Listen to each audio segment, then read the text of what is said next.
शेतकरी मित्र सध्या 22 तारखेपर्यंत ते 20 तारखेपर्यंत पावसाचे वातावरण महाराष्ट्रात नाही, परंतु बंगालच्या उपसागरामध्ये आणि कर्नाटक तसेच चेन्नई या ठिकाणी 19 तारखेपासूनच पावसाचे वातावरण आहे. तसे पाहिलं असता 18 तारखेला देखील बेंगलोर, चेन्नई या भागामध्ये पावसाचे वातावरण राहणार आहे.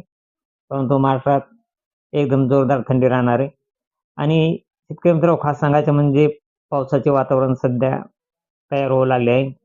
कारण आपल्या मराठीच्या पंचांगानुसार पाहिला असता सटीला पाऊस हा येतच असतो पहिल्यापासूनचा.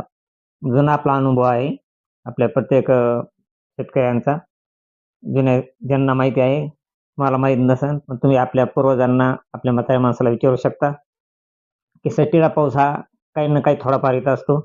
आणि त्याचाच प्रभाव हा महाराष्ट्रात 22 तारखेपासून त्या जिल्ह्यामध्ये 22 तारखेलाच वातावरण तयार झालं आहे.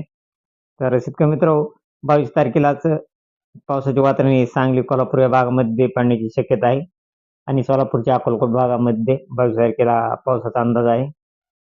तसा पाऊस 23 तारखेला देखील बऱ्याच जिल्ह्यात परत वातावरणात बदल झाला आहे आणि पाऊस पडण्याचं वातावरण आहे. 23 तारखेला वातावरण ढगाळ राहणार आहे. आणि हा पाऊस 23 तारखेला पाहिला असता सोलापूर, तुळजापूर, धाराशिव, अकलूज, सातारा, सांगली, पुणे तसेच बारामती, दौंड, जेजुरी, खेड, अहिल्यानगर, जुन्नर, करमाळा, जामखेड, बार्शी, पंढरपूर, सोलापूर, अक्कलकोट, तुळजापूर, बार्शी, पिठी, लातूर, केज, बीड, माजलगाव, गेवराई, पैठणचा काही भाग तसेच परळी,